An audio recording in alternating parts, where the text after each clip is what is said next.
All right. Some of the negative people, don't answer the phone for them in the morning. For real, I want you to charge. You're not going to be able to charge talking to them. All right. They're going to suck the life out of you. On your way to do excellence, you on the phone with that. Cut that off. The drama, let's have a time for the drama.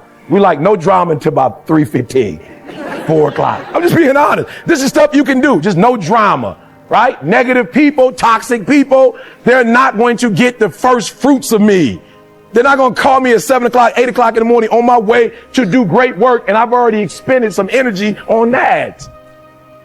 We're going to let that go. Negative thinking, negative thoughts, right? We're going to practice that. We're going to do. So, and again, I don't mean to share a person's business, but a friend of mine's son recently, he passed 20, his son was 20 something years old.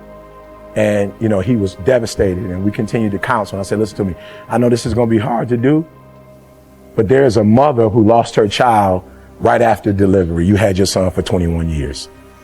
Let's count our blessings. Now, I know it's tough, but you think you got it bad at 21. What about the mother who lost her child in 6 weeks?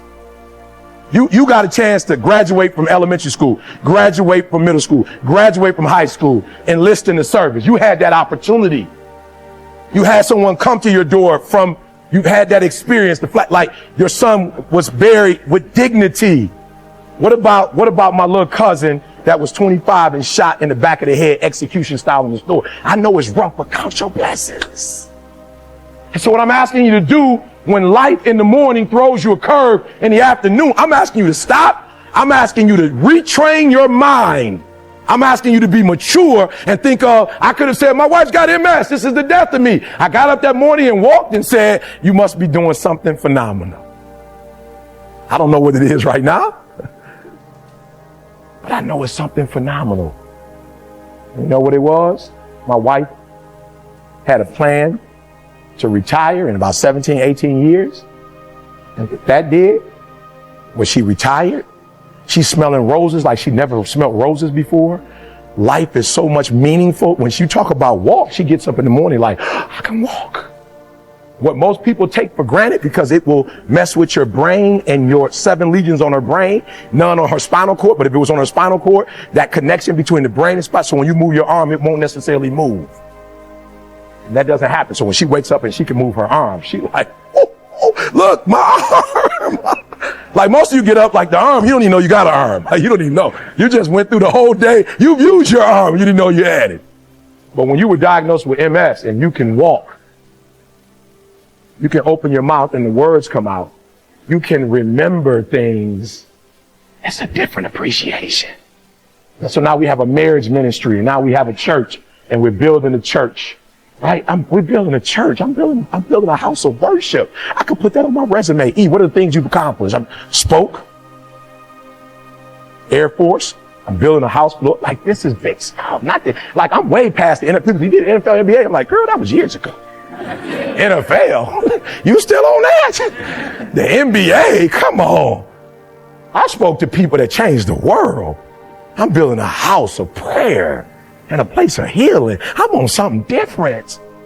So had my wife not gotten diagnosed with MS, we wouldn't be doing what we're doing now. Now she travels everywhere with me, and when she can't she can't fly in and fly out. So these type of events, she can't do. If she flies in, we need at least 4 or 5 days to stay in the city before she can get on another flight. But my son, stand up. My Y is here. Stand up, son. My Y is here with me, though.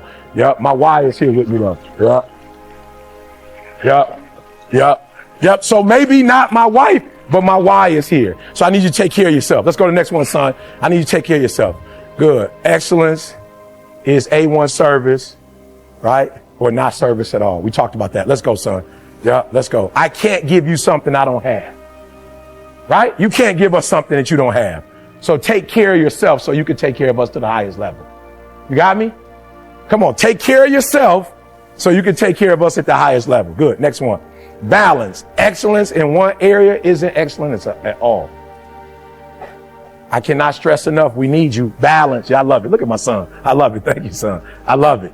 Look at that. Balance, guys. So you can't put everything in one cup. You got to spread it out.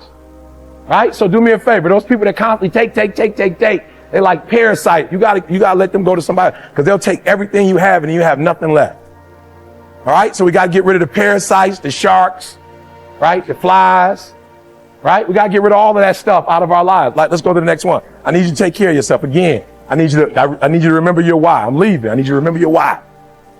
Because your why will push you from eating out of trash cans, living in an abandoned building, having absolutely no purpose at all, to now being people's motivational coffee when they wake up in the morning. I went from being homeless, y'all. Only in America can you speak for a living. Can you speak for a living and take care of your family? My kids went to Michigan State. They don't even know what a student loan is. Somebody asked my daughter what FAFSA was. She was like, is that a pair of shoes? Like, FAFSA, is that the new shoes that's out, FAFSA? I'm like, no, sweetheart. That's the federal. She's like, oh, okay. I don't know what that is. Matter of fact, she getting late fees because she forgetting to tell me to pay because she know I'm going to pay. I'm like, why didn't you call me? Oh, I didn't know, Dad. Only in America. Only in America can you put forth excellence and get something in return. There are other countries, I don't care how hard you work in that third world country, there is no reward. And so we have an opportunity of a lifetime. And people say, E.T., how can you talk about America's a great country? Don't you see what's going on? It's problems everywhere, but what a place to live. That I put in my work and I'm getting the rewards. That I put in the work and my kids are getting the reward. I told you, my father dropped out. My grandfather, I graduated from Michigan State University and I watched my son walk on the same stage twice. When he graduated from high school and when he graduated from Michigan State. Now my daughter's about to walk across that stage. Legacy. Only in America can you create a legacy. And not only are we creating legacies, you are preserving that legacy. You make it possible for Eric Thomas to speak all over the world. Now, I'm just ignorant. I just love us so much in America. Like, I'm all over the world in America speaking. I just need my wife. I don't have no bodyguards. I'm like, I'm in America. I'm good. Somebody called me yesterday, like, Dubai, we want you to speak. The government wants you to speak in Dubai. I called my boy, like, make sure it's safe over there. I don't know. You know what I'm saying? I was like, how do I know that, that I need to go over there? He was like, don't worry about it. It's a system and we'll go through and we'll punch some numbers in. And he hit me back. Was like, it's safe. I was like, all right, I'm taking your word for it. I'm being honest. I'm in Compton here. I'm in Compton. They're like, oh, you going to Compton? I'm like, it's America. I'm good. I made a phone call. Somebody gonna take, are you hearing what I'm saying? There's a legacy. You can create legacy here. And only because of what you do. And so at the highest level that you do it, now understand something, and this is where people get it wrong. They think legacy or excellence once is excellence forever. That's not the truth. The excellency that we have in government now, the excellency that we have in our community, the excellence that we have in our service is what somebody did 10, 15, 20 years ago, and we're reaping that now. What we're doing today, tomorrow will benefit from. Understand that. What happens tomorrow is based on what we do right this second. So you got to keep this legacy alive, guys. Yes, we have some problems at home. We'll fix those. We are a great country. We'll fix that. We're resilient. We'll make that happen. We will hold each other accountable. We will do that. And you got to hold each other accountable. When you see somebody you can't wait on leadership to say something. That's not excellence. Excellence is when you are among your comrades and you say, that's not excellent. That's not right. We don't got to call nobody. I used to tell my son, you the oldest. Don't call me. Don't call your mom. You let your sister know. That ain't right. Because she going to let you know that ain't right. Hold each other accountable. Don't think you're doing yourself, your relationship, or this country any justice when you don't say anything about somebody giving 80%. And the only time you're scared to say something if you're not giving it. That's the only time. Only time you're scared to hold somebody accountable is something you're not doing. So I need you to do it so you can hold them accountable. Because based on what you do is how we live. I'm leaving, you staying. And at any moment, anything, you can get deployed. At any moment, anything can change. At any moment. So I need you to be resilient. I need you to be strong. I'm leaving you. I need you to be what I call, you've heard the message I've done before with Buster Douglas and Mike Tyson. I need you to be that type of resilient. Where Buster Douglas got knocked down. Nobody had ever gotten knocked down by Mike Tyson before. It was the first time it ever happened and they got up. It's the first time. It's probably the first time anybody has wanted to get up. No, come on. For those of you who are older like I am, you remember a Mike Tyson fight. First round, you go get popcorn, come back, it's over. You paid $25, you upset. Yeah, pay-per-view 25, it's over. Most people, I used to think that they would get hit and they could get up, but they was like, what for what? What's the purpose? What am I trying to prove? I just made $2 million and I can walk home. Nobody's ever wanted to get up. Buster Douglas was the first one that ever got knocked down by Mike Tyson and got back up and won. And when asked how, he said, because my mother died and I promised her on her deathbed that I would beat Mike Tyson. And when I hit the ground, I didn't feel like getting up. But my why? I promised my mama. Mike Tyson was no match. And Buster Douglas never won another fight because he never had or tapped into another why. So as I leave you, I need you to tap in every day. Because every day when you see E.T. bring that fire, you don't see like your phone, the stuff, the systems that's going on behind it. You don't see that. And it's my wife, and I don't never want her to go back to work again. Because we understand the stress of MS. And I remember her fighting me to quit her job. And then I remember us walking on the beach one day and she said, can you do me a favor? I said, what, sweetheart? She said, can you make sure I never have to go back to work? And so when I stand up here, I stand up with that power knowing, E.T., don't make her go back to work. E.T., your son and daughter work. Don't make them go back to, make sure you create that life for them. So when you get out of here, every day, that motto, I need to become your life. Not 90%. Not E.T., it's not fair. I'm giving 99.8. That's not what you committed to. You committed to 120. 100 is you do exactly what they tell you to do. 120 is you do exactly what they tell you to do, and then you do the stuff that you know that you got in you, because they don't even know what's inside of you. They know what they want you to do, but there's still some more inside of you that they don't even know about. And I need that every single day. Beautiful. I had a young lady come to me the other day and she wanted to be a nurse. And so we was kind of walking through it. And I was like, what do you have? She told me. I was like, what do you have? She's like, well, I just left school. I end up, getting pregnant. So I just ended up leaving and I want to go back, but I don't want to ever. And she was just like, okay. I was like, well, what are you doing? And she's like, well, I'm looking for a mentor. I was like, oh, great. My wife's a registered nurse. Because you go to church, my wife go to church. Like, if I, I'm saying? Like, if I were you, I would start asking her questions, because everything you're trying to do, she's already done that. Right? So the one thing she could do is eliminate all ignorance. So you don't have to be ignorant about the field. You don't have to be ignorant about the course of the class. She knows all of that. So the only thing you're missing now is, are you willing to get up and do the work?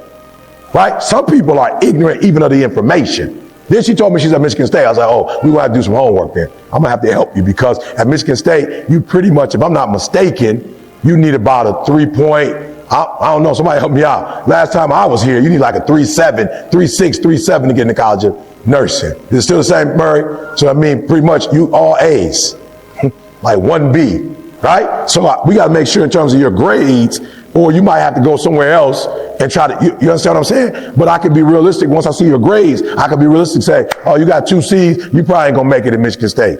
You might have to go to another school. You can still be a nurse, but you might have to go another route. Does that make sense? All right, good. Let's talk about, the second thing is, what don't you have? Like, and this is critical. What don't you have? Because all these things are going to stop you from getting to that next level. So let's talk about it real quick. Somebody's got a goal and a dream. What don't you have in terms of getting to that next level? What don't you currently have? And you should know this list.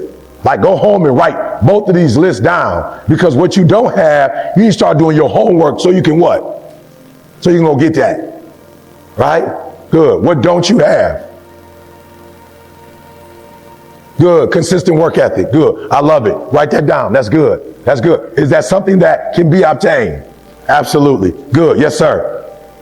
Experience. Good. And is that something that can be obtained? Absolutely. Good. Somebody else. What don't you have? Time. Yep. Good. That's a big one. Good. What don't you have? Say it again. Connections. Good. I love it. Good. And so when you don't have connections, let's just talk it through. Where do you start when you don't have connections? Say it again. Self. Good. Explain that one to us. Good, I like it. So use what you have. Go. He's saying go through your phone. Who do you already have in your phone? Because the rule is there's how many degrees of separation? How many? 6 degrees of separation. So you start with what? The first degree. Like whatever that degree is for you, you start with that degree. So let's just be free. All right. So let's say somebody you don't know that you want to know. Just make up something so we can help you out. Just make up something. Give me a name of somebody. Obama. Good. Obama. Right? So I don't know Obama, but I do know Obama. What do I know about Obama? He's from Chicago. Good. So that I got it. He from Chicago. Anybody else in the room from Chicago? Raise your hand. Anybody from Chicago? One. Good. We got one person. Nobody else from Chicago. Good. We got one person in this room from Chicago. We can go up to her and say, "Do you know Obama?" Good. Do you know somebody that might know Obama in Chicago? Yes. Good. Can you give me that person's net contact information? Yes. How many if there were? So I just got to you, that's the 6th one, right? We got 5 more. How close do you think this person is to Obama in degrees? 1 degree. So you got somebody in the room that knows somebody that's 1 degree of separation. You understand how easy that was? But watch it, write this down. But you cannot accomplish what you have not focused on. If you're not focusing on it, it can't happen. But once you begin to focus on that thing, now you put yourself in a position where we just playing. We're not even serious. We were just playing. We said Obama. And he said immediately Chicago. Somebody said Chicago, and boom, 1 degree of separation. Does that make sense? Make sure you write that down. You cannot attract what you don't focus on. You cannot fix what you don't admit needs to be fixed. All right, so watch this. I'm going to ask this question real quick. All right, watch this. Watch this. Y'all ready? How often have you thought about the fact that you're not consistent as it relates to your work ethic? Good. Good. And how do you think about it?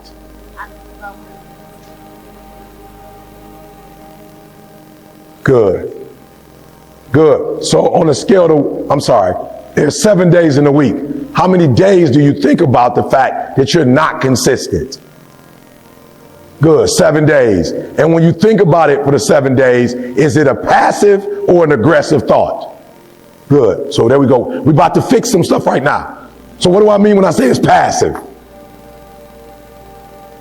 What do I mean when I say it's you passively thinking about it? You think about it, but you do nothing about it. That's passive. You think about it, you recognize it, but you don't do nothing about it. What can we do to fix that immediately? What can we do to fix that right now? Good. Make a schedule. Good. What else? Have you make schedule? You got a schedule? Full-blown schedule? Not full of blown. So we got a schedule, but it's a what kind of schedule? It's a passive schedule. Come on, y'all. I'm teaching. When anything that's passive in your life is not going to happen. Anything that's aggressive is what? It's going to happen. Do I passively come here on Mondays? Is this passive? As a matter of fact, if I'm coming, what do? I post a video. What time do I post a video? About noon. That's not what? That's not passive. That's what? That's aggressive. That's not passive. Today, I got into bed about 5 o'clock to try to take a nap. Now, it didn't work, but I did. I got up and took a shower at 5:35. I had my outfit in my mind. The only thing I forgot is that I didn't have a car. No, I forgot I didn't have a vehicle. Daughter got the truck because her car messed up. The Mercedes in the shop because I hit a pothole. So I didn't have a car. But because it's aggressive and not passive, what time did I call y'all and tell y'all I need a ride? 5:50, not at what time? Not at 7. Are you hearing what I'm saying? So I want you to write down what things in your life are passive and what things are aggressive. So good. So we got a schedule. So now we're going to get a aggressive schedule. Good. All right, what else can we do? Good. Use a planner. All right, I just tell Siri, please remind me I got to do this. Good. What else can we do? That's the bingo. anytime you're not doing what you're supposed to do, you need to get somebody else in your life that can push you to do it. Does that make sense? Because if you could do it on your own, you would what? You'll be doing it. So apparently you don't got what it takes to do it. So you have to find somebody who's what? Who's aggressively doing it already. You got to find somebody who's aggressively doing it already. Does that make sense? Does that make sense? Okay, good. So we got passive and we got what? Good. So we're gonna get an accountability partner. Anything else? Massive action. So I just want you to wake up and just start writing down action stuff. Even if you don't mean it, just start writing it down. Talk to me. Good. Yeah, but still share every single day. Share, get on the scale. What's your scale? Let's talk about that real quick. So if you're trying to lose weight, that it's easy. Like if you're trying to love weight, it's easy. They got something called a scale. So you can just jump on that boy every day and look at it. What's your scale though for trying to be a better student? What's your scale for trying to be a better husband or wife or whatever you business partner? Like what's the scale? Somebody talk to me. What's the scale? What do you use now? Let's write this down. What's the scale? What's the measurement tool you use to know if you where you're supposed to be or you're not where you're supposed to be? Because that's dangerous. Grades. Good. So one of the things we cannot do, grades are good, but we cannot wait till the end because grades don't come out till late. So I'm feeling where you're at, but let's work with it and work it out because that's late in the game. Like grades is like the score at the end of the game. Right? That's like the score. So we don't want to do that. So let's help you. That's good. But let's talk about how do we get to that? What's that? Yep. Good. Okay, so let's start with your motivation for your academics. Good. So how many days of the week should we be motivated? 7 days. Good. So how do we measure our motivation? Good. Figuring out why. Yep. If you're motivated by purpose or goal. So I was with Inky Johnson in Atlanta. Inky blew my mind. Raise your hand if you ever heard of Inky Johnson. Okay. If you have not, go look him up. So I was with Inky, right? And Inky was on, we did an interview for the podcast in Atlanta the other day. And so, you know, Inky, I don't know what you call it, but like Inky, prostate, that's what you call it? Okay, so it just don't work. He got the little boy on it. So he said, it's hilarious. He said, a year after he did it, because he played for Tennessee and was supposed to go to the pros, the best medical facility in Tennessee said, we want to work with you for 2 years. No cost to you. But here's what we need you to do. We need you to interview 10 people you love and ask them, is it worth you doing it? Don't make sense to me. I would think you would ask me, but they said, no, this is gruesome. It's 2 years. So go to your mom, go to your dad, like go to everybody you love, your wife, and ask them, is it worth you? So he said he went to 10 people, asked 10 people, do you think I should do it? The number one question they asked him was, is it going to work? And so he said, he went to the doctor, asked the doctor, doc, they all want to know if we do it for 2 years, is it going to help? And the doctor said, we can't guarantee that. So he went back and told the 10 people what the doctor said. All 10, he said, loved ones said, don't do it. And he said, okay, I got to ask the question though. Why are you telling me not to do it? He said, we're telling you not to do it because what if you do it for 2 years and nothing happens? And he said, okay, that's not good enough. I'm going to do it. No. I want to go back to, we said motivation. I want to go back to what you said. You said the motivation, if it's like the process that you're doing it for or the goal, the prize that you're doing it for. So Inky was like, forget it. I don't care if it work or not, but I just want to go and try it. He said after about 6 months, the doctor came to him. The doctor was like looking funny. The doctor was almost in tears. In a year, the physical therapist was hurt. And Inky was like, what's going on? And they were all like, look, we hurt that. We spent a year with you and nothing has happened. So at this point, you could just come out because we don't want to waste another year. Inky was like, don't even worry about it. Let's go one more year. We went one more year. At the end of the year, nothing changed. And his family was like, nothing changed. He said, no, something did change. He said in the 2-year process, I became a monster. And I learned how to do something without getting nothing. He said, I learned how to emotionally attach from a goal so I can do it even when I don't emotionally feel like doing it. He said, I'm a monster. And if you type Inky up, he comes in as one of the top speakers in the world. Why? Because he went through a 2-year process and didn't get nothing, but he learned to work even when he didn't feel like working. He learned to grind when he didn't see nothing. And most people, you said it, but most people will not be successful. They will not reach whatever they wrote, because when there's not anything emotionally attached to it, they're going to quit and give up. Most people were closer than they ever thought they were to finishing that big thing, but they never finished it because they didn't feel like finishing it, or they were doing it and it was pain. And most people quit in the pain because the pain hurts so bad that they don't know if they want to keep going to get to go. And now Inky, one of the best in the world. Why? Because Inky had learned that that the process is more important than the actual prize. And so some people will never reach this. Why? Because you're going to wake up most days and not feel like it. Like you're going to wake up most days and not be pumped up. You're going to wake up most days and not feel like doing it. But when you can get to a point that you do it anyway, then there's no way you won't reach any of your goals. Does that make sense? Come on, does that make sense? Yeah. That's not passive, that's aggressive.